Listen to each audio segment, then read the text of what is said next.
to be dramatic, friends, but Beyoncé changed my life. And if you follow me on social media, you know that I saw Destiny's Child a week ago. And so this entire episode is going to be about Beyoncé. So you might as well just cut this off right now. Yes, applause. I don't know if you can hear the applause.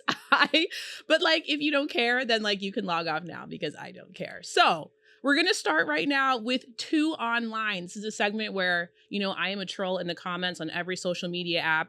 Now, because I was in Vegas night 2, I saw all of you trolling us, everyone who was jealous of us, all of our haters. So I'm going to deal with you one accusation at a time for this Two Online segment, okay? And I wrote them down, so please excuse me referencing my notes, but I want to make sure that I address each of you. First of all, in terms of this Cowboy Carter tour, the finale show, Vegas Night 2, you all said that the Vegas crowd was not loud enough. Unfortunately, that is a lie. That is false. That venue was shaking. We were shaking the concrete, the very foundation of that building. You don't know that because you weren't there. You heard it through a phone, and I'm so sorry to hear that. But unfortunately, that is a lie. Okay, let's go to the next one. The mute challenge. Here's what I will give you. The mute challenge was awful. It did suck. When Beyoncé told us to mute, I muted. I was also, in fact, frustrated with the people who did not mute. There is footage of what I said to those people. I won't share it here in case my mom watches this podcast. I was frustrated also. It was awful. And I've seen other people from Vegas Night 2 of the Cowboy Carter tour say, oh my goodness, you guys don't even know. It was super quiet. It was quiet for like a millisecond. But it's Vegas. People are losing their minds. I don't think everyone in there is Beehive. And so I don't know if they didn't know what to do. I think some people just like need attention. I was frustrated because how do you not know how to behave in front of Destiny's Child? Like a once in a generation group, you don't know how to shut up. So that's embarrassing. And I will give the internet that. The mute challenge was actually terrible. Now, here's what I must get to. Beyoncé goes down into the ground. And everyone who's seen this tour, seen the clips, you know something's off because she never does this at this moment. And she doesn't change outfits at this time, right? And then she starts to play an interlude of Unique. And then Child of Destiny. You start to hear the magical chords, right, of the Independent Woman interlude or introduction. I saw people on the internet saying, how did you guys not know what would happen next? Oh, I'm sorry. We're supposed to be able to predict Beyoncé? First of all, if you've ever seen the show, you're talking like someone who's never seen the show, you would know that she does a whole Bills, Bills, Bills interlude before that by herself every single show. So that already doesn't make sense. But also, let's see, we're supposed to be able to predict what Beyoncé could do. But if you could predict it, then why were you at home? Why were you on the couch if we can all predict Beyoncé? Of course, we didn't know what was going to happen. Even when we saw them, we couldn't believe what was happening. So let's all chill out on us. How did you not know what she was going to do? No one knows what she's going to do. That's why you overspent going to Houston and got nothing. Actually, you didn't even get 16 carriages. So let's just all chill out on us. My Vegas Night 2 brother and sisters, we levitated for 3 hours. We are bonded for life. It is an experience I will never forget. I took my friend to see her first Beyoncé show, and it was Vegas Night 2, so we're all God's favorite. And I have to stop there. That is Two Online. And I just want to make sure I address you girls one by one. And you can come at me in the comments. I'm not going to respond to you, but that's all I have to say on that. That is my formal statement. I know a lot of you cared. Okay. All right, guys. Our next segment, I got to bring in a friend for, okay? This is Brandon Pope, who is my friend in real life. He is going to talk to me about Cowboy Carter. Now, here's why it's relevant to have Brandon here for Cowboy Carter. Brandon and I did a podcast episode when Cowboy Carter, the album, first came out. I gave him less than 24 hours to pick a favorite song and to do a podcast episode with me. And so I'm going to bring Brandon in here. But Brandon, I have to say, sorry, I'm going to say hi to you first before we get to the mess. You're an award-winning arts and culture journalist, film critic. You also have a newsletter that I follow. It's Brandon Pope's Screening Room on Substack. So congratulations. I'm very proud of you and thank you for being in theme. You know, I love you. I appreciate you. Okay. Well, thank you kindly. Thank you very yes, kindly. He's in theme. A man who follows Pouting. Instructions. We love it. Darn tootin'. You know it. Okay. Now, Brandon, I have never started an interview this way. I probably only could do this with you. When we did our first episode and I posted the clips to Instagram, they lit you up, friend. They did. They did. And then you tried to throw me under the bus. But that's I okay. do. We'll share the clips with. Oh, you acknowledge that. Thank you. That takes about 5 minutes off this interview. It was Um, fair. it was not. But just to start, do you want to address the trolls who came for you? Like, what do you have to say before we move on from it? Well, first of all, thank you for having me here. Always. It's great to be here. The cowboy hat's become part of my personality now, I thanks to agree. this tour. I agree. So, um, look, when it comes to editing Oh, of here we clips, no. Don't do propaganda. Be honest. Be honest. I will when it release comes the to, raw footage. please do, because I think folks should have listened to the whole I podcast agree and with really you. got a full contextual look at what I was trying to say. Because Mm-hmm. what it came off was me over here saying that Taylor Swift should be on Cowboy Carter That's and what me. you said. What I said was it would have been cool. I thought it would have been interesting. When I was thinking about different artists she may have collabed with, I was just thinking maybe that would have been something that would have happened. Mm-hmm. Doesn't mean I was clamoring for it. Doesn't mean I'm a big No one said you Swiftie. were clamoring. Okay. Doesn't mean I'm anti Beyonce or believe Beyonce needs Taylor. That's what people started trying to do. And it's just like, all right. All I was saying was, wouldn't it be cool if there was a cowboy, a country song with Taylor Swift and Beyonce? And Okay. I don't think that's a crazy thought. I stand by that thought. It'd be kind of cool to hear. I just want you to acknowledge that at the top of this statement, you said people are accusing me of saying that I said that. And then you're now acknowledging that you did say that. So you are not sorry.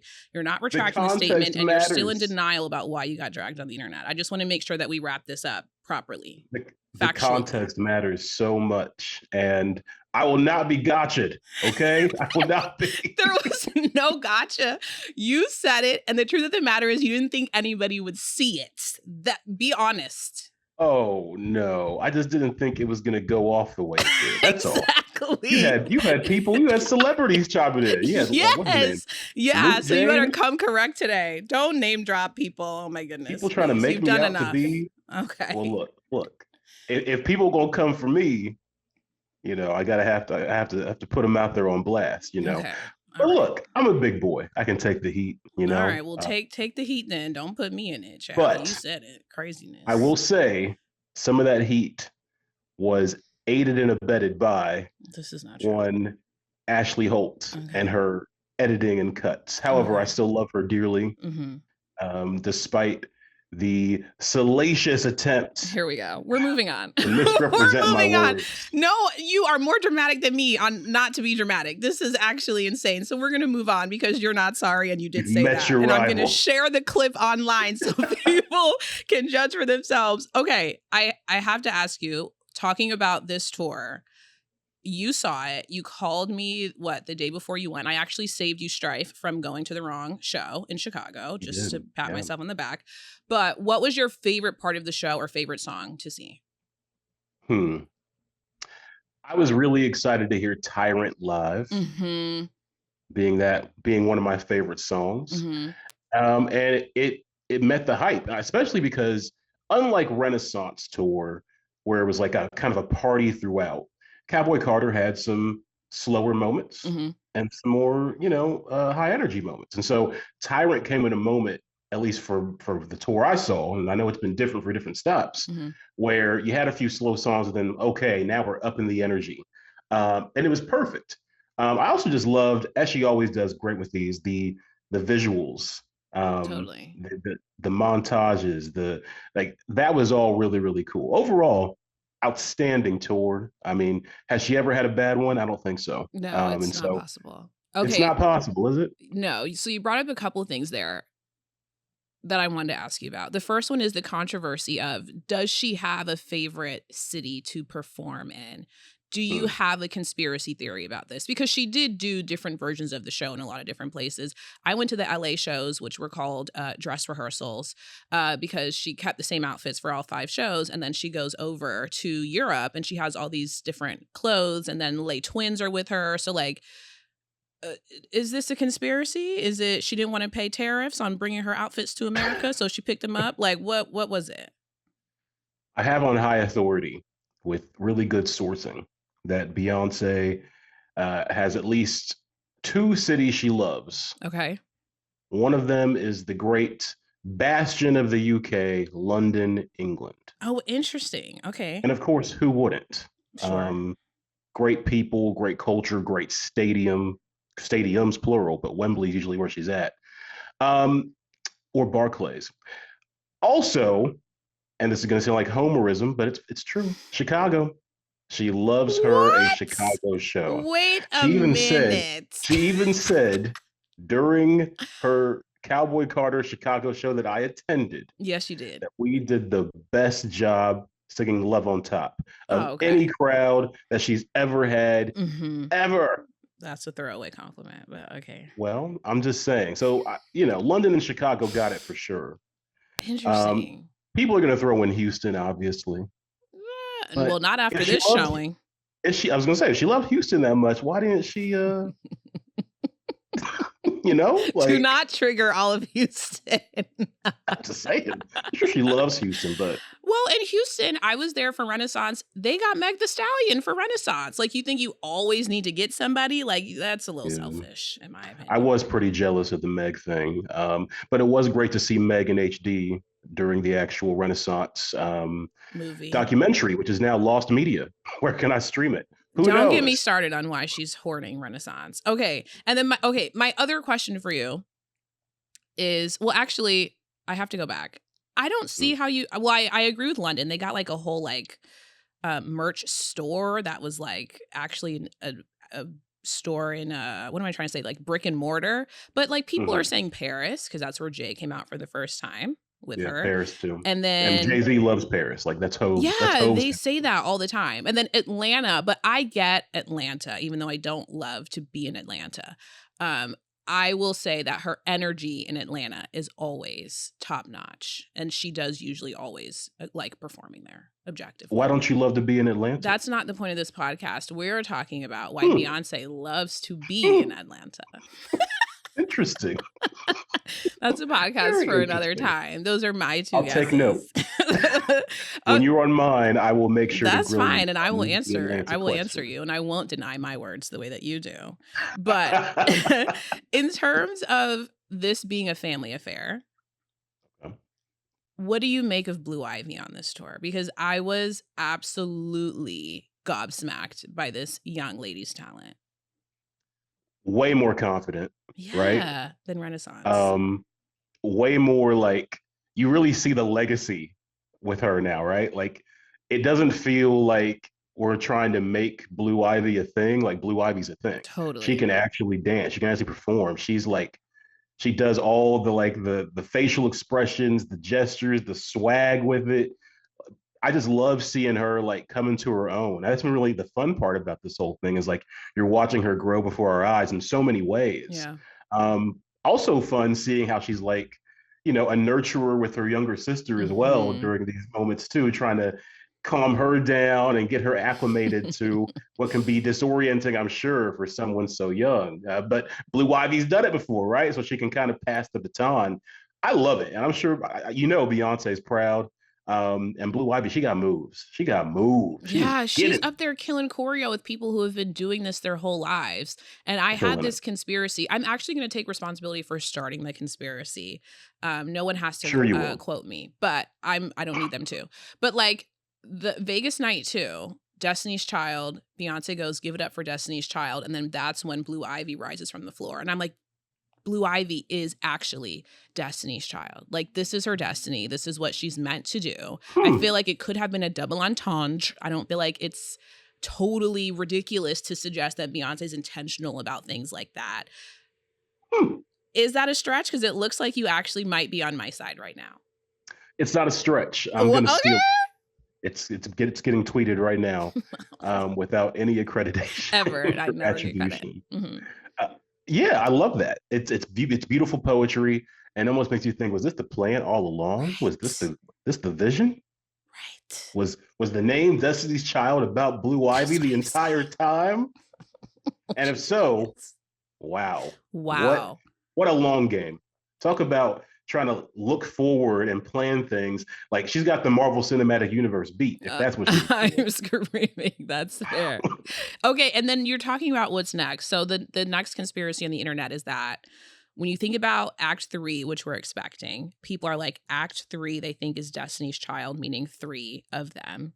And then they're trying to make up that Act 4, as in like Beyonce's final act, is actually Blue Ivy because IV in Roman numerals is 4. Again, this is from TikTok, not me. I'm not taking credit for that one.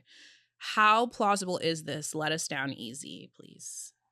Yeah, I mean, I don't think there's going to be a Destiny's Child I know. project. I really don't. Why? Why? If you're Beyonce, why not? Well, because there's two other people who got to make a decision too. They got time to figure it out. Beyonce can't just snap her fingers and say, "All right, we doing this." I Like mean, these women got lives of their own at this point, especially Michelle, on and her gospel bag Broadway. and everything. Yeah. As far as an Act 4 goes, I don't think there's going to be an Act 4, right? But that's a cool No, we're theory. not waiting on Blue that. Ivy would be The future.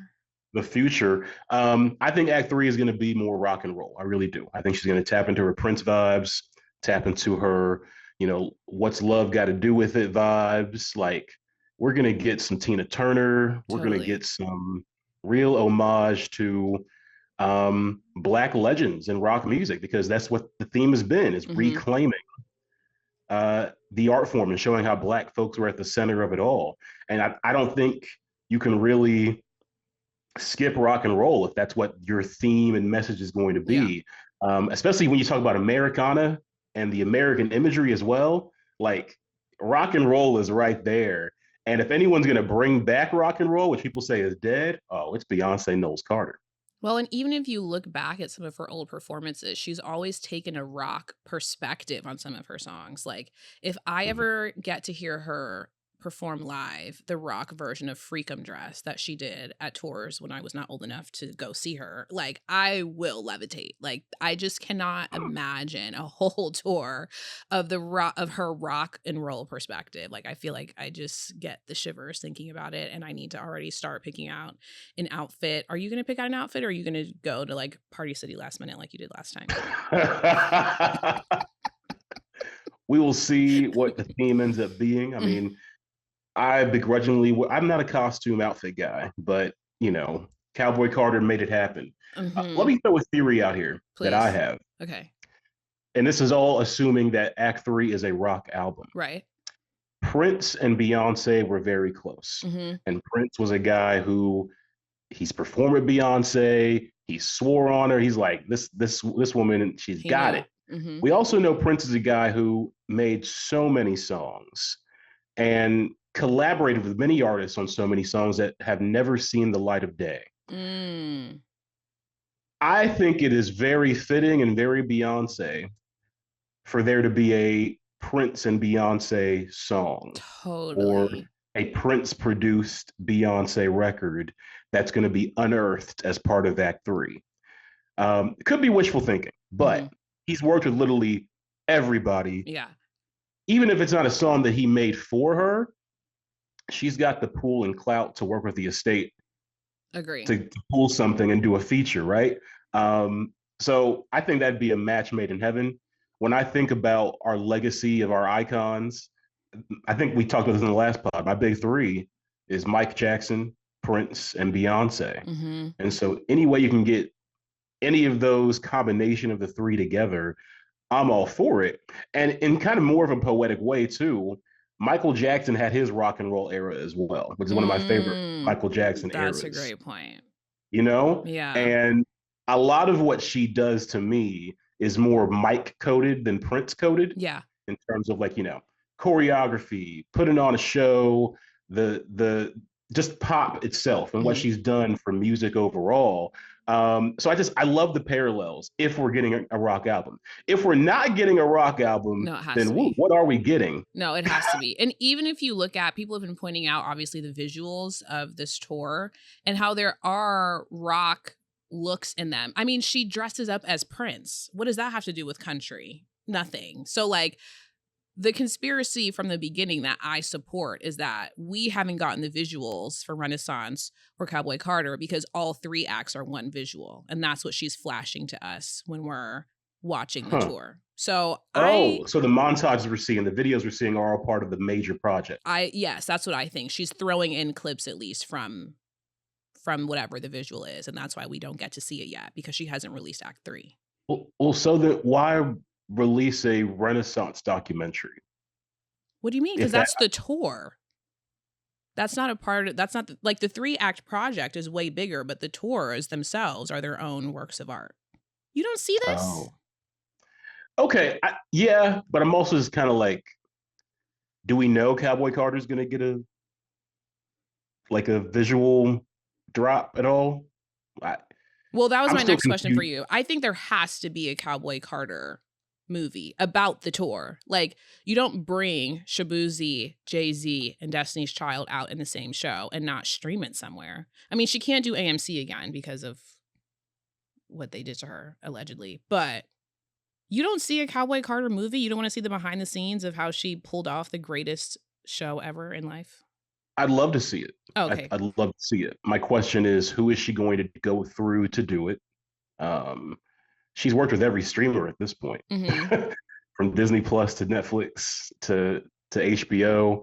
But also, I do wonder too. Like, doesn't feel too long ago that we had the Renaissance documentary. That was a couple years ago. That was my 30th birthday party. Yeah, it doesn't feel that long ago. It doesn't feel that It long was ago. long ago, trust me. My joints say that that was long ago. Yeah, yeah, Yeah. you're not getting any sprier. All right. But That has nothing to do with this conversation. But so you don't think there's going to be a movie? I feel like she did a Beyonce Bowl. Well, I guess that wasn't.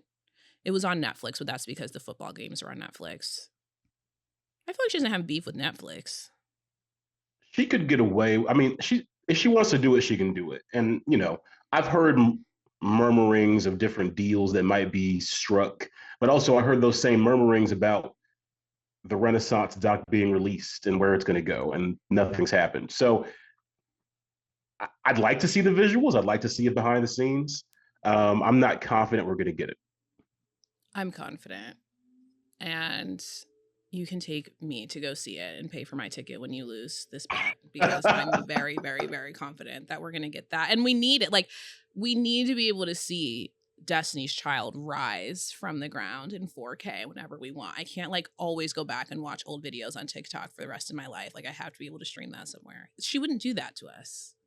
Well, thank you for the invitation to spend my own money and buy you You're a ticket. welcome. You're welcome. What an I honor. always love to spend others' money. That's my secret hidden talent.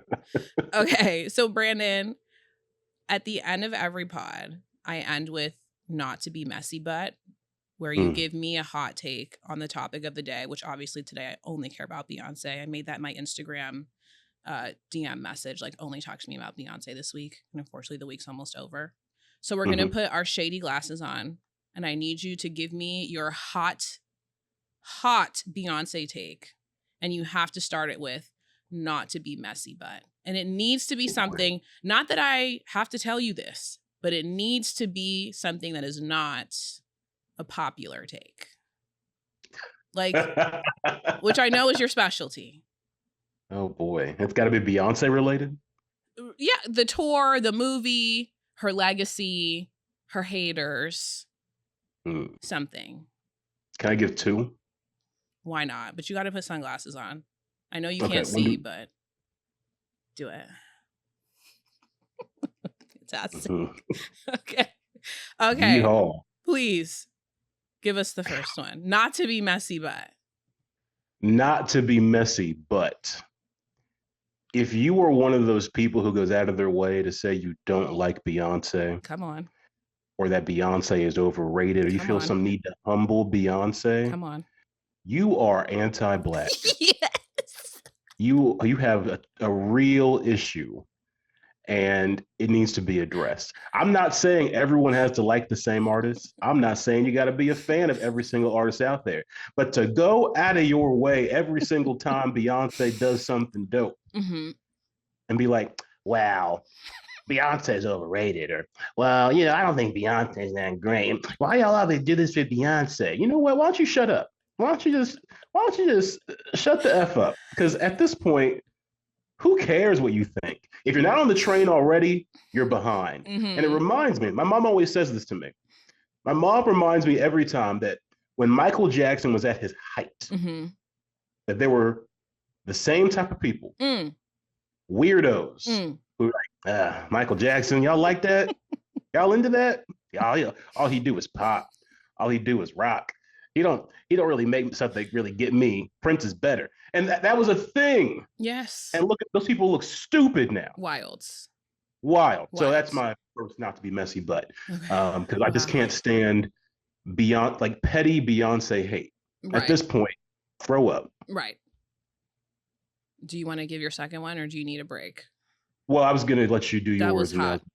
Oh, you wanna go last. Okay. yeah. What do you want? What's your show? So if you want me I to, mean, yeah, I usually go last. I guess you don't watch it, but I mean, if you need a break or you need to think it through, do you need, I don't know, reference your notes or all I'm not right, sure. all right. Oh, okay. I will Thanks. go ahead and throw this next one out here. This That is so one, kind. this one is one. You'll see my strategy here. I gave one that's gonna get all the fans on my side. This one's gonna be a little Here testy. we go. Not to be messy, but Yeah. the Cowboy Carter tour was probably my least favorite of the Beyonce tours. That does not mean it was a bad tour. That does not mean there was anything wrong in particular with the tour. Mm-hmm. What I'm saying is, compared to her other tours that she's had in the past, Mm-hmm. it was more of a party vibe. It was more get up and let's go, let's get crazy. Whereas Cowboy Carter was really great for older people because you get a lot of chances to sit down Oh, geez. and take a seat, which is fine. But that's not what I come to a concert for. And while I love the Cowboy Carter album, I do. Um, I don't know. I found myself looking back and saying, "Dang, that Renaissance tour really was special. Not much like it. OTR two, Interesting. outstanding. OTR outstanding. They're just like, and Cowboy Carter, she did the thing, just didn't really meet the level of past ones for me. So not to be messy, but that's just how I feel. Wow. Well, as you can imagine, we agree on one. And I obviously think that your other one shows a character flaw. So I will go and Character flaw. do mine now. I literally was going to say, not to be messy, but if you are critiquing Beyonce at this point in 2025, it's a character flaw. And it's between Yeah. you and your therapist or you and wherever you pray to on Sunday. That is not a me problem. And I don't think that you should feel safe in this society saying negative things about her. I don't understand the comfortability with critiquing Black excellence like this. There is no one that can touch her. And you comparing her to people, I'm not even going to name the people, you comparing her to people makes me doubt your critical thinking. It makes me think that your frontal lobe is powered by AI. Like, I have concerns about that. I don't understand anyone's ability to do that. So I am no longer correcting people who are Beyonce haters because you are telling on yourself. I'm not wasting my energy. She doesn't waste her energy on you. I'm not going to either. As the Midwestern region VP of the Beehive, I'm not wasting my energy on it. You're not getting no more press releases from me. This is the last time I'm speaking on it. That's it. On the other hand, what? Go ahead. What? I mean, Well, honestly, what? You saying you should not feel safe in society to set me up. I mean, socially, I'm not threatening anyone's safety. I'm saying socially, you shouldn't be able to go to a happy hour and be like, Beyonce sucks and leave out of there without being critiqued. I did not. Here we go. Propaganda Pope. Here we go. I did not say that. Did not say that, even in the slightest. I agree with you. I'm saying socially safe. You are going to catch these metaphorical hands that are rated E for everybody if you continue to say wild things about Beyonce in public. That's how I feel. Metaphorical hands. Metaphorical hands. Because we all know that's your favorite way to fight is metaphorically. That's correct. That is correct. Combat. I am not throwing bows. I'm throwing metaphors. Okay. That's all I have to offer. It'd be interesting seeing you in a fight. This is not what this podcast is about. Did you read the brief? Like, what are you doing? From what I saw, you almost did. That was on Close Friends, and I can't speak on My that. bad. Legally, you can't speak on that. My bad. Okay, well, you did too. I'll do too. My second one is Not to Be Messy, but I actually think this is her best tour. And I loved Renaissance. I think people have an emotional attachment to Renaissance because we were coming out of the pandemic. It was a celebration. That was her first tour where we had a theme we could dress up to. Obviously, it celebrated the LGBTQ community so boldly after the country had been through some things. And so I think it was perfectly positioned and timed, and we all have an appropriate emotional attachment to it. I think this tour is more cohesive. I think you can tell she had more time to spend on it, as she told us in Vegas Night 2, her favorite crowd of life, as she said. That was the subtext. And I think the transitions were seamless. The visuals, everything had meaning and a message. And just knowing also why she did country, and then to see her now have the highest grossing country tour, like, it is redemption at its greatest. She is the American dream. And that's what I feel like all of this represented. And it just gave me chills to be there for the last night of it. And so I think this is her best, most cohesive live work. I really do. That's not to say, I mean, Homecoming, I think, is a close second. I don't know that anything could ever touch Homecoming in all of music, but that's my hot take. Brandon, before we get out of here, do you have any parting words? Do you want to apologize for the last pod? I'm going to give you one last chance. I have no apologies to make, but I will add, you said that you were the Midwest VP. Yeah. Of Beyonce's, executive committee of the Beehive. Yeah. Look, where do you live? It doesn't matter where I live currently. I am from the Midwest, as you know. Yes. You barely are. Oh, calm down. I am Midwest through and through, and am still here in the good old Midwest. Okay. Y'all. Okay. And quickly. if you are still VP, I should have not given you this opportunity. Then there's probably two VPs. There's a VP. You are not on the same level as me. Outreach and engagement, and there is a VP of social and stuff like that. I'll take the other VP role. Okay. Well, no one nominated you, but we appreciate your candor. I was elected. I was voted in. Okay. Brandon, everyone, get him. We're gonna get him off of my podcast. Everyone, are you an election denier, Ashley? This is Brandon Pope, award-winning entertainment journalist, and the newsletter. What's the name of the newsletter, Brandon? Hey, y'all! It's Brandon Pope's Screening Room, the best of film and TV, the best news, reviews, the name of it, overall takes from me. You don't want to miss it. Ashley Holt's a big fan. It's called The Screening Room on Substack. Yeah. Brandon Pope, thank you for joining me. I'm not supposed to touch the mic. Thank you for joining me. And now get off of my podcast. Appreciate you. Bye. Always a pleasure, Ashley Holt. Love you. See you later. All right, y'all. That's all the time I have for you. And not to be dramatic, but if you weren't at Vegas Night 2 Cowboy Carter, Beyonce doesn't love you as much as she loves us. That's all I've got for you. See y'all later. Bye.